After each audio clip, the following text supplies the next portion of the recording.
Doctor Mohan Yadav, मैं राजीव शुक्ला, मैं जगदीश देवड़ा, मैं शिवराज सिंह चौहान, मैं कैलाश विजयवर्गीय, मैं नरेंद्र सिंह तोमर, मैं प्रहलाद सिंह पटेल।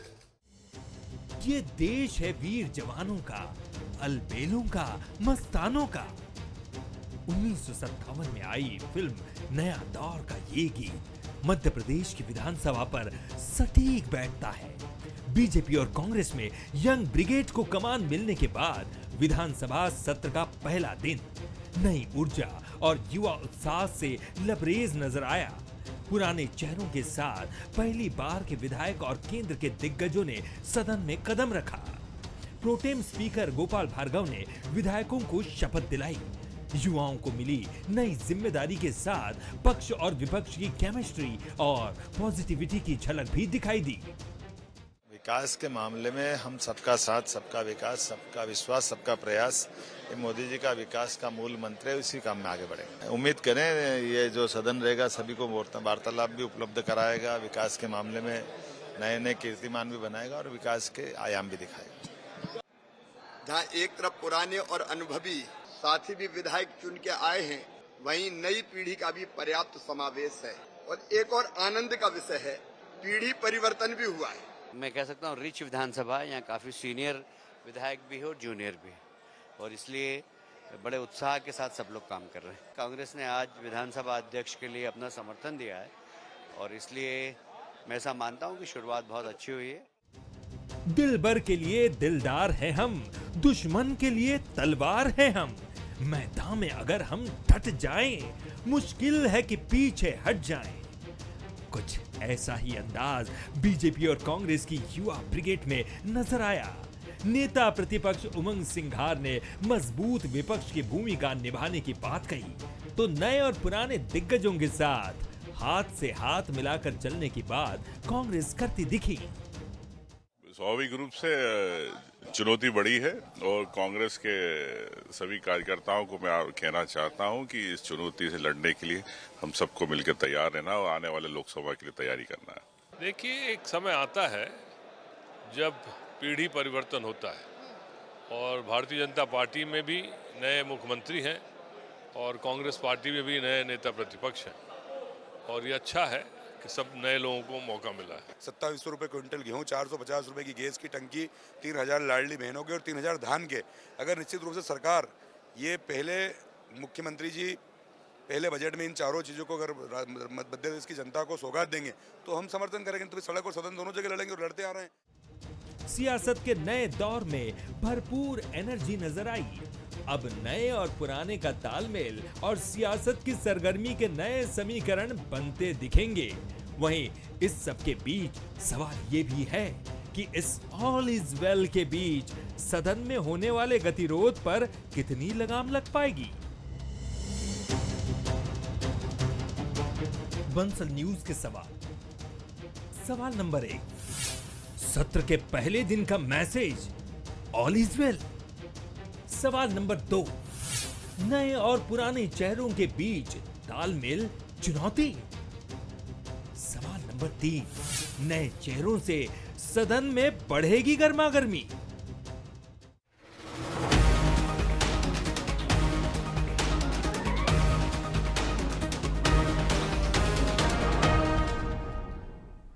नमस्कार, मैं हूं शरद द्विवेदी और हमारा आज का मुद्दा है नया दौर। जी हां, नया दौर जब आता है तो जिसे कहते हैं कि इतिहास उस तरफ चल देता है जिस ओर जवानी चलती है। शोणित के आगे तुम बोलो किसकी मनमानी चलती है, इतिहास उधर चल देता है जिस ओर जवानी चलती है। यानी युवा नेतृत्व या अगली पीढ़ी अपना स्थान बना ही लेती है। और ये स्थान बहुत ही दिलचस्प बात है कि मध्य प्रदेश में बीजेपी और कांग्रेस दोनों में नजर आ रहा है। इसलिए मध्य प्रदेश विधानसभा का जो सोमवार से विशेष सत्र आरंभ हुआ, उसका मंजर बड़ा ही भिन्न था, बहुत ही उत्साह से भरा हुआ भी, और उसी के साथ एक रहस्य भी अपने भीतर समेटे हुए कि नई और पुरानी पीढ़ी का ये तालमेल मध्य प्रदेश विधानसभा में क्या रूप और क्या स्वरूप लेगा और चीज़ें किस तरह से आगे बढ़ेंगी। कहीं ये टकराहट में तो नहीं बदल जाएगा, कहीं ये एक दूसरे की खींचतान को लेकर तो आगे नहीं बढ़ेगा, ये तमाम जो बिंदु हैं ये चर्चा में रहे हैं, आगे भी चर्चा में रहेंगे और आगे चर्चा को लेकर निश्चित तौर पर बढ़ते रहेंगे। आज इसी मसले पर हम बात करेंगे।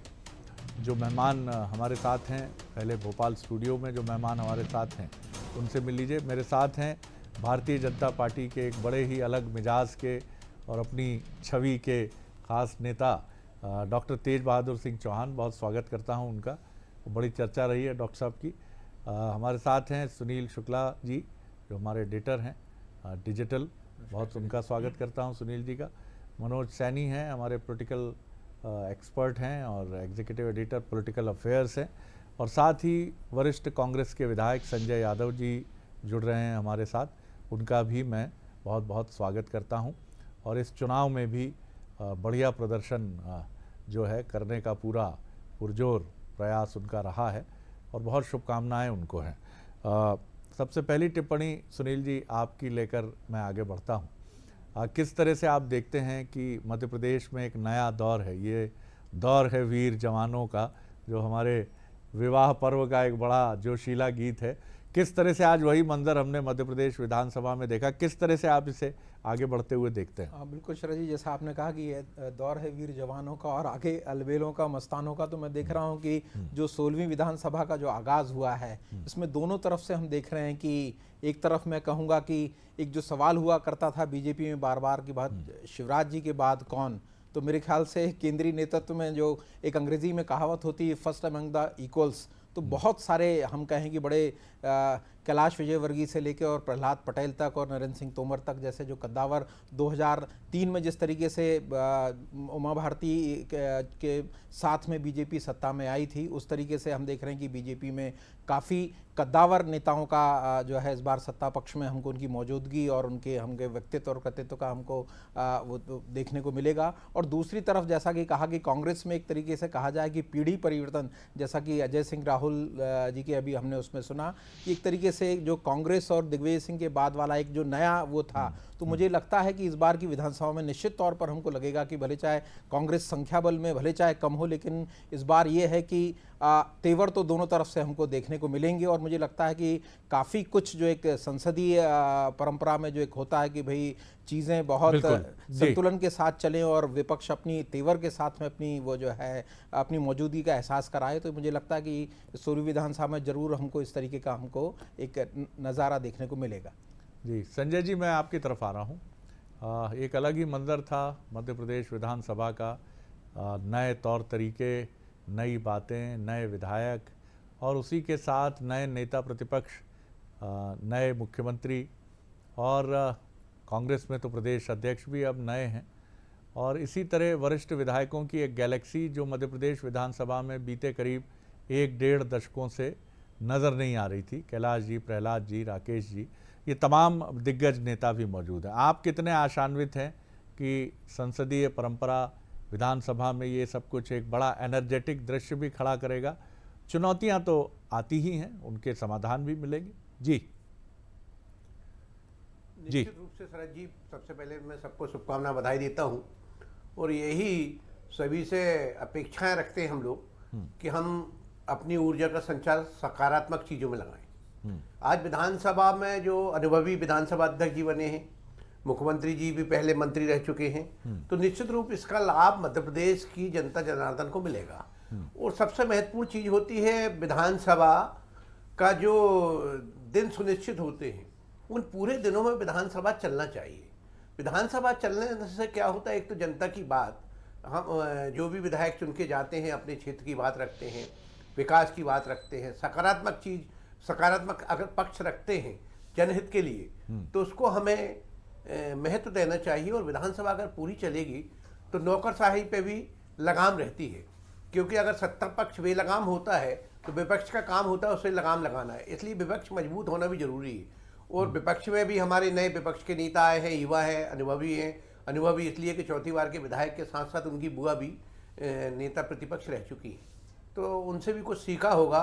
तो उनसे मुझे पूर्ण उम्मीद है और सत्ता पक्ष से पूर्ण उम्मीद है, और खासकर विधानसभा अध्यक्ष जी से, कि विधानसभा में ठीक है जो सरकार जो योजनाएं लाती है वो तो उसकी तो बात होती है, लेकिन साथ साथ में आज जो हम महसूस कर रहे हैं कि हम शिक्षा के क्षेत्र में या स्वास्थ्य के क्षेत्र में, बिल्कुल, जी। या पीने का पानी या सिंचाई के साधन, ये 4 जरूरतों की चीजें हैं जिस पे विधानसभा में सार्वभौमिक बात होना चाहिए और इस पे अमल होना चाहिए। इसमें विपक्ष चलिए, या सत्ता जी, पक्ष को जी। नहीं देखना चाहिए कि विपक्ष के विधायक के यहाँ अगर पीने की पानी की जरूरत है, शिक्षा की आवश्यकता है, तो उसको पूर्ण किया जाना चाहिए।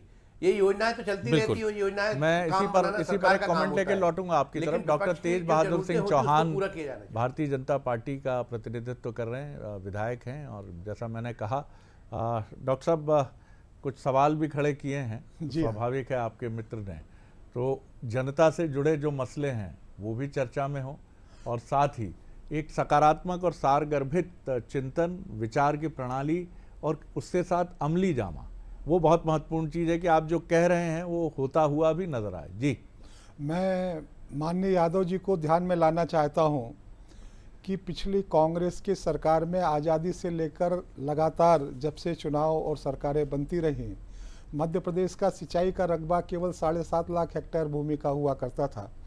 लेकिन भारतीय जनता पार्टी के सत्तारूढ़ होने के बाद ये रकबा 47.5 लाख हेक्टेयर भूमि तक गया, और सरकार का लक्ष्य है कि हम आगामी 2000 दिसंबर तक इसको 64 लाख हेक्टेयर भूमि तक ले जाने वाले हैं। जी, तो ये अपने आप में स्पष्ट है। जल जीवन मिशन के माध्यम से सैकड़ों गांवों में मध्य प्रदेश में, बल्कि हर जिले में कई गांवों में जिनकी संख्या सैकड़ों में हो सकती है, वहाँ पर गांव की महिला माता बहनें भी अपने घर के सामने नल की टोटी लगाकर पानी प्राप्त कर रही हैं। तो इस क्षेत्र में भाजपा की सरकार ने बहुत काम किए हैं और भाजपा की सरकार करने वाली है, इसमें कोई शंका वाला विषय नहीं है। दूसरी बात, जैसा आज के इस चर्चा का विषय है नया दौर, मैं विश्वास करता हूँ आप भी नए दौर के प्रतिनिधि हैं। हाँ, मैं विश्वास करता हूँ कि इस नए दौर के विधानसभा 16वीं विधानसभा में एक महत्वपूर्ण विषय यह है कि केवल युवा और नए विधायक ही नहीं है इसमें, लेकिन पुराने वरिष्ठ नेताओं का जो मार्गदर्शन विधायक के रूप में, अग्रज नेताओं के रूप में मिलने वाला है, वो नई ऊर्जा के साथ एक सही मार्गदर्शन का काम करने वाला होगा। और ये विधानसभा मध्य प्रदेश में अधोसंरचना से लेकर हर क्षेत्र के विकास में, चाहे वो जन कल्याण के विकास होंगे, अधोसंरचना के विकास होंगे, हर क्षेत्र में महत्वपूर्ण साबित होगी, ऐसा मेरा विश्वास है।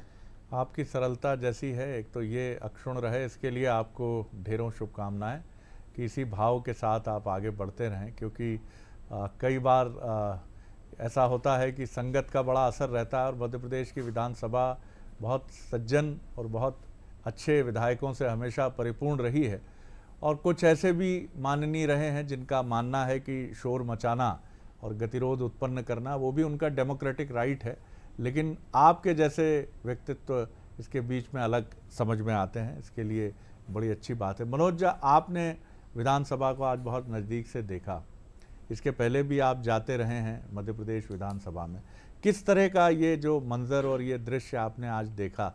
क्योंकि मैंने देखा आप भी बहुत ठिठक कर देख रहे थे जब सुबह बात भी हुई आपसे कि एक बड़ा अलग ही मंजर था, एक बहुत अलग किस्म का एक था, और कहीं मन में भी कुछ भावनाएं आ रही थी कि देखिए परिवर्तन शाख पर नए पत्ते भी हैं और जो पुराने सरपरस्त वृक्ष हैं वो भी खड़े हैं साथ में। जी, बहुत ही दिलचस्प शरद जी, और कई जगह मन भी भर रहा था कि जो विधायक, मान लीजिए कैलाश विजयवर्गीय या नरेंद्र सिंह तोमर, हमने उस दौर में भी देखा जब वो विधायक बन के लौटे थे, एक 2013 तक विधायक रहे हैं और एक दूसरे 2008 तक रहे। प्रहलाद पटेल पहली बार विधायक बनकर लौटे, और दूसरी तरफ एक युवा पीढ़ी जिसको बहुत ही मतलब कितने आसानी से ट्रांसफर हो गई, एक पूरी परंपरा ट्रांसफर हो गई, जिसमें भारतीय जनता पार्टी की बात भी करें हम, उनको भी शुभकामनाएं देना चाहिए, और कांग्रेस की भी। कांग्रेस ने भी बड़े जल्दी निर्णय लेकर ये बता दिया कि हम भी एक नए निर्णय की तरफ बढ़ने जा रहे हैं। तो ये अच्छा सुखद संदेश था। बड़ा दिलचस्प नज़ारा था जब खुद मुख्यमंत्री कैलाश विजयवर्गीय को ले जाते हुए नजर आए, जैसे ही वो उठे तो खड़े हुए और बाहर तक छोड़ने आए। लेकिन ये आगे चलता रहे जैसा उम्मीदें कर रहे हैं। इसी तरह हमने कई बार देखा कि उमंग सिंगार से मुख्यमंत्री मिलते हुए, गले मिलते हुए नजर आए। तो ये ऐसी कुछ तस्वीरें थी, या शिवराज जी ने जिस तरह से हाथों हाथ लिया पूरे उसको कि ये पीढ़ी परिवर्तन का दौर है और ये सब होता रहता। लेकिन शरद जी, ये जरूर है कि आने वाले दिनों में जो सदन का आज एक चेहरा दिख रहा था, बड़ा सुखद अच्छा चेहरा, ऐसा लगता है कि जिस जनता जनार्दन ने अपने जनप्रतिनिधि को चुनकर पहुंचाया है, आने वाले दिनों में जरूर वो उनकी बातें भी उठाएंगे, या जहां जरूरत पड़ेगी मुझे लगता है विपक्ष के तौर पर जीतू पटवारी जैसे लोग हैं, उमंग सिंगार जैसे लोग हैं, सरकार को आईना दिखाएंगे यदि आवश्यकता होती है। और सरकार भी ये ध्यान रखेगी, क्योंकि अब बहुत युवा अच्छे चेहरे हैं कि क्या हमें करना है, क्योंकि विपक्ष भी बहुत मजबूत है, भले सीटें कम हो। तो ये अच्छा सुखद संदेश है लोकतंत्र के लिए, मध्य प्रदेश की विधानसभा के लिए। और जो पहले हम देखते, देखिए आप कैसा इतिहास बदलता है। आपको याद होगा कि जमुना देवी भी विपक्ष की नेता थी, उमंग सिंगार आज उन्हीं के परिवार से आते हैं, वो आए हम, और उसी समय सत्यदेव कटारे भी रहा करते थे शरद जी, आज हेमंत कटारे भी पहुंचे। हाँ, उनके पुत्र उप नेता प्रतिपक्ष हैं। जी जी। तो दो परिवार जिनकी लिगेसी राजनीति रही है, उनकी युवा पीढ़ी भी अब इस भूमिका में है। सुनील जी, जो सबसे बड़ा सवाल ये भी है अब कि वो परिवार बहुत फलता फूलता है, जहाँ वरिष्ठ और कनिष्ठ पीढ़ी के बीच में बहुत गहरा समन्वय होता है, और जहाँ सुमति वहाँ संपत्ति नाना, जहाँ कुमति वहाँ विपत्ति निदाना। हाँ, निदाना, तमाम तरह की बातें आती हैं सामने। अब सबसे बड़ी एक चुनौती तो मैं नहीं कहूँगा, बीजेपी एक ऐसी पार्टी है जहाँ अनुशासन का कवच बहुत मजबूत है, सबको अपनी भूमिकाएं पता हैं, बता दी गई हैं, फिर भी मनुष्य का मन है, भावनाएं हैं, और ध्यान सिर्फ वरिष्ठ पीढ़ी को नहीं रखना है, कनिष्ठ पीढ़ी को भी ध्यान रखना है कि कोई ऐसी बात ना हो जाए जो बड़ों को आहत करे, और बड़ों को ध्यान रखना है कि क्षमा बड़न को चाहिए, छोटन को उत्पात।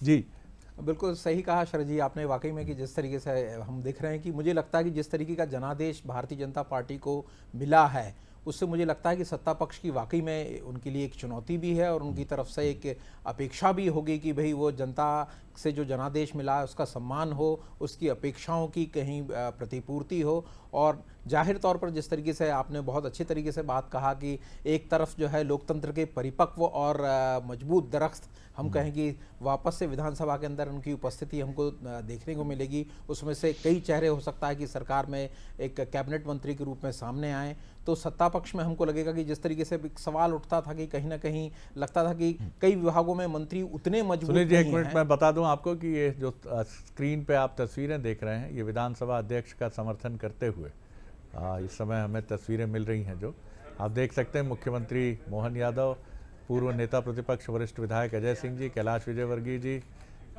नेता प्रतिपक्ष उमंग सिंगार, संजय पाठक जी, ये शायद रामनिवास रावत जी प्रतीत होते हैं,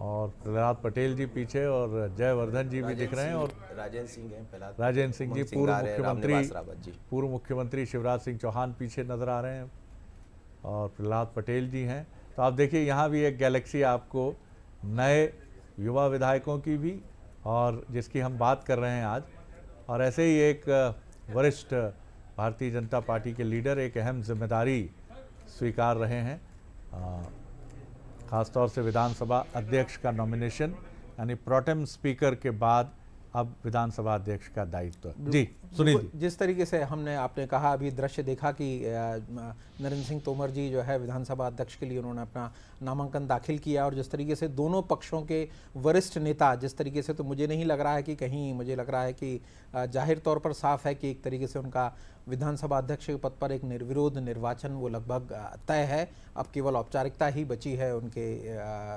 औपचारिक मनोनयन की घोषणा की। और जिस तरीके से हम बात कर रहे थे कि आपने कहा कि जिस तरीके से मजबूत दरख्त और एक नया पौधा जिसमें अंकुरण फूट रहे हैं, उस तरीके से विपक्ष में हम देखें तो एक पूरी तरीके से नई पीढ़ी, जो जीतू पटवारी, जैसा कि मनोज जी ने भी कहा कि एक फायर ब्रांड नेता और नेता प्रतिपक्ष के रूप में उमंग सिंगार, और उनके deputy leader of opposition Hemant Katare के रूप में, तो जाहिर तौर पर विपक्ष के लिए भी भरपूर उनके लिए एक मौका और उनके लिए भी एक चुनौती है कि उनको एक साबित करना है। जिस तरीके से कांग्रेस एक तरीके से एक जो रिवैम्प जो मुझे लगता है कि संकेत दिया है, तो उनको भी साबित करना है कि जो कांग्रेस हाईकमान ने जो निर्णय लिया है वो उनकी अपेक्षाओं पर खरा उतरेंगे। बिल्कुल आपने सही कहा, और 163 का जनादेश, 163 प्रचंड जनादेश है। मैं ये नहीं कहूँगा कि ये कहीं अहंकार लेकर आएगा, लेकिन देखने वाले ये ज़रूर कहेंगे कि 163 है आपके पास, इसलिए आप ऐसा कह रहे हैं। तो बीजेपी के लिए, कि जैसे कहते हैं कि फलदार वृक्ष हमेशा झुका ही रहता है, तो और कहा भी जाता है कि घास इसलिए अपना वजूद बचाए रखती है कि तूफान आता है तो वो झुक जाती है, और बड़े दरख्त खड़े रहते हैं सीधे तन के, इसलिए गिर जाते हैं। तो ये एक बहुत ही गोल्डन रूल है, और ये नई और पुरानी पीढ़ी के समन्वय का भी है। जिस तरह एक पिता पगड़ी उतार कर अपने जीवित रहते ही अपने पुत्र को पगड़ी पहना देता है, संजय जी चुनौती आपके यहाँ भी यही है और बड़ा दिलचस्प मंजर है कि अब आपके यहाँ अगुवाई करेंगे उमंग सिंगार। 4 बार के विधायक जरूर हैं लेकिन पहली बार नेता प्रतिपक्ष हैं और सदन में पूर्व नेता प्रतिपक्ष अजय सिंह जी भी। जी जी बोल लीजिए, आप बोल लीजिए। हाँ जी। देखिए, एक तो सभी वरिष्ठों का सामंजस्य बहुत अच्छा है और सभी का सहयोग उमंग संगार को मिलेगा तो निश्चित रूप से विपक्ष की बहुत अच्छी भूमिका निभाएंगे। मेरा तो शरद जी आपके माध्यम से मैं ये कहना चाहता हूं, जो मैंने पिछले 5 वर्षों में देखा है, कुछ चीजें ऐसी होती जो अति आवश्यक होती जनहित के लिए, उसमें सत्ता पक्ष को विपक्ष का नजरिए से भेदभाव नहीं होना चाहिए। संजय जी मैं कोई नुक्ताचीनी नहीं कर रहा हूँ, मैं कोई नुक्ताचीनी नहीं कर रहा हूँ, मैं थोड़ा स्पष्ट जरा होना चाह रहा हूँ कि आपने कहा मिलेगा तो मिलेगा ही, ऐसा माने? नहीं, देखिए मिलेगा वो बात की बात, लेकिन जो मैंने देखा है भुगता है। अच्छा, क्या होता है जी, कि कुछ जी, चीजें ऐसी होती हैं जी, जिसकी सदन में सिर्फ प्रश्न काल या ध्यानाकर्षण के अलावा सदन में ऐसी सारगार्भिक बात होना चाहिए जो मध्य प्रदेश के लिए और खासकर ग्रामीण क्षेत्र में शिक्षा के क्षेत्र के लिए बहुत अति आवश्यक है। क्या उस पर हम सदन पे अलग से बात नहीं कर सकते क्या? कि आज शिक्षकों की कमी है, गांव के बच्चे पढ़ाई छोड़ रहे हैं, उस पर कौन ध्यान देगा? ये सदन के माध्यम से ही ध्यान होगा ना। या अस्पतालों में डॉक्टर नहीं है, इस बात का चिंतन भी होना चाहिए और चर्चा भी होना चाहिए। चिंतन और चर्चा जब होगी तो इसमें भेदभाव नहीं होगा कि किसके पता चला विपक्ष के क्षेत्र में किसी ग्रामीण क्षेत्र में टीचर नहीं हो, बाजू में कोई सत्ता पक्ष का एमएलए है तो उसके यहाँ टीचरों की कमी नहीं है। मतलब जितने बच्चे नहीं उतने शिक्षक है और जितने शिक्षक है उतने बच्चे नहीं है। ये स्थिति भेदभाव नहीं होना चाहिए, खासकर शिक्षा के क्षेत्र में और स्वास्थ्य के क्षेत्र में। इस चीज की चर्चा इस मध्य प्रदेश में इन आने वाले समय में इसकी चर्चा होना चाहिए, चाहे सदन से हटके प्रश्नकाल से हटकर एक सदन में सारगार्भिक बातें मध्य प्रदेश के हित में, जनहित में और शिक्षा के क्षेत्र में, स्वास्थ्य के क्षेत्र में इस बात की चर्चा होना चाहिए जी, मेरा ये मानना है। बिल्कुल संजय जी आपने बिल्कुल ठीक बात कही है और कई बार मैं माफ कीजिएगा प्रेमचंद के आदर्शवादी युग में पहुंच जाता हूं कि अगर किसी एक विधानसभा क्षेत्र से एक जीता हुआ विधायक है और एक जीत नहीं पाया है, लेकिन क्या वो एक साथ मिलकर सदन में कोई प्रश्न नहीं उठा सकते? निश्चित तौर पर जो सदन नहीं पहुंचे हैं उनका प्रश्न तो लग सकता है कि वर्तमान विधायक के साथ जो दूसरी पार्टी के पूर्व विधायक है वो भी सहमत हैं कि यहाँ ये समस्या है। ये आपको बड़ा बनाती है। डॉक्टर साहब तेज बहादुर जी, आप जिस धारा के प्रतिनिधि हैं, ये अपेक्षा आपसे तो हम रख ही सकते हैं कि बड़ा बनने का अर्थ ये नहीं है कि आप प्रदर्शन करें, आप भीतर से बड़े तब होते हैं जब सबको साथ लेकर चलते हैं।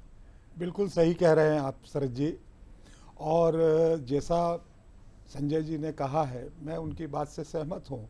सरकार चर्चा भी करेगी और क्रियान्वयन भी करेगी, ये विश्वास मुझे इसलिए लगता है कि आज भी मैंने सदन में देखा मान्यवर दिग्विजय सिंह जी के सुपुत्र नरेंद्र सिंह जी तोमर के साहब के पास जाकर बैठे थे और कुछ अपने पत्रों के माध्यम से अपने काम के संदर्भ में बातचीत कर रहे थे। कई लोगों को मिलते हुए और बात करते हुए मैंने आज सदन में देखा है। अगर इसी तरीके का सौहार्द सभी लोग मिलकर आपस में बनाएंगे तो एक राजनीति से ऊपर उठकर काम करने की संभावनाएं निश्चित रूप से इस विधानसभा में बनने वाली हैं। जैसा एक बात आपने और कही थी, पहले 5 मेडिकल कॉलेज हुआ करते थे, अब डॉक्टर थे ही नहीं तो चर्चा के बाद भी उसका समाधान नहीं हो पाता था। लेकिन आज मध्य प्रदेश में 22 मेडिकल कॉलेज हैं, चिकित्सक बन के निकलने वालों की संख्या ज़्यादा है, तो इस तरीके की समस्याओं का भी समाधान अब सरकार के नज़दीक है। और चाहे शिक्षा का बात को भी हम कर लें तो उसकी भी लगभग इसी में की स्थिति है, तो सारे समाधान की तरफ आगे बढ़ेंगे। मोहन यादव जी जो माननीय मुख्यमंत्री जी के रूप में काम करेंगे, दूरदृष्टि रखने वाले व्यक्तित्व के धनी व्यक्ति हैं। प्राधिकरण के अध्यक्ष के रूप में उन्होंने अपने नए आयाम और नई परिभाषा लिखने का काम किया है जी। मंत्री रहते हुए उच्च शिक्षा में उन्होंने नई चीजें की। तो निश्चित रूप से मैं विश्वास प्रकट कर सकता हूं कि इस विधानसभा में एक नए दौर का प्रारंभ होने वाला है और प्रदेश को नई संभावनाएं अधोसंरचना से लेकर विभिन्न क्षेत्रों में मिलेगी। बहुत आपकी टिप्पणी फिर एक संतुलन की टिप्पणी है और जो उम्मीद जगाती है कि निर्मल आंखों से एक दूसरे के प्रति सहृदयी भाव रखना ही मनुष्यता है। और राजनीति का दौर चुनाव के साथ समाप्त हो जाता है, जहां गंभीर आरोप, हल्के आरोप, भारी आरोप ये सब लगाए जाते हैं। मनोज, कंक्लूड करूंगा आपकी टिप्पणी से। आगे आगे देखिए होता है क्या, ये तो है ही तस्वीर कि कहाँ जाएंगे, कैसे चलेंगे, कैसे बैठेंगे, लेकिन फिर भी आपको क्या लगता है, मतलब क्या कहानी सुगबुगाहट अंदर की, अभी तो मेल मिलाप के पल हैं, लेकिन आगे जाके हो सकता है तस्वीर बदले भी? बिल्कुल शरद जी, बदलेगी भी, और ये हक भी बनता है, विपक्ष का हक भी बनता है कि वो जनता के मुद्दों को उठाए, और तस्वीरें बहुत बदलने वाली है और नई तस्वीर कुछ ऐसी होगी जिसकी उम्मीद शायद पहले कभी नहीं, क्योंकि ये युवा विधानसभा एक अलग तरह की विधानसभा है जिसमें सत्ता भी उसी तरह नजर आ रहा, सत्ता का पक्ष भी और विपक्ष भी उसी तरह नजर आएगा, और उम्मीदें बहुत ज़्यादा इसलिए लग जाती है कि नए चेहरों को मौका दे दिया दोनों ही दलों ने। तो मुझे लगता है जो चीज़ें पहले हम नहीं देख पा रहे थे पिछली विधानसभा में, क्योंकि लगातार विधानसभा को कवरेज करते रहे, तो इस विधानसभा का मंजर कुछ अलग होगा। लेकिन बस यही उम्मीद है, यही विश्वास है कि नया दौर है, नई उमंगें, नई तरंगें, लिखेंगे नई कहानी, तो ये सब हो जाए तो ज़्यादा बेहतर। मध्य प्रदेश वासी, हम मध्य प्रदेश वासी, हिंदुस्तानी तो है ही। सबसे बड़ा प्रश्न यही है कि चुनाव जब आते हैं 5 साल के, तो जातिगत समीकरण भी महत्वपूर्ण होते हैं, फ्री बीज यानी रेवड़ियाँ भी इम्पॉर्टेंट हो जाती हैं, और तमाम चुनाव जीतने के जो तौर तरीके हैं वो महत्वपूर्ण हैं। लेकिन मध्य प्रदेश जो हमारा माता पिता दोनों है, इसको चाहिए बेहतर स्वास्थ्य भी, इसको चाहिए अपने नागरिकों के लिए बेहतर सुविधाएं भी। तो ये जो 5 साल हैं मध्य प्रदेश में कांग्रेस और बीजेपी और कांग्रेस के, इन 5 सालों में आप मध्य प्रदेश की बात ज़रूर करिए, खूब लड़िए, लेकिन सौहार्दपूर्ण तरीके से, उसमें कहीं कोई दुश्मनी न झलके, और मध्य प्रदेश के हित की बात करिए। ऐसी डिबेट्स हम सबको पसंद आती हैं जो मध्य प्रदेश के हितों की बात करती हैं, मध्य प्रदेश को समृद्ध बनाने की बात करती हैं। क्योंकि अगर फिर वही चीज़ें फिर मैदान में आएंगी, इनको दिखाने के लिए हम तो ऐसा करेंगे, अरे अब तो चलने ही नहीं देंगे, अरे तो ये क्या समझते हैं अपने को, यहाँ जब गाड़ी अटकती है तो लोकतंत्र भी कहीं ना कहीं अटकता झटकता है। ऐसा मत करिएगा। इतनी विनम्र अपेक्षा तो चौथे स्तंभ के नाते हम आप सभी से करते हैं। बहुत शुभकामनाएं मध्य प्रदेश विधानसभा में सारे नवनिर्वाचित सदस्यों को, और बहुत शुक्रिया सुनील जी, डॉक्टर तेज बहादुर जी, हमारे संजय यादव जी और मनोज जी। बने रहिए बंसल न्यूज़ पर। आगे देखिए मोर माटी मोर खबर, छत्तीसगढ़ से हमारा एक्सक्लूसिव बुलेटिन। नमस्कार।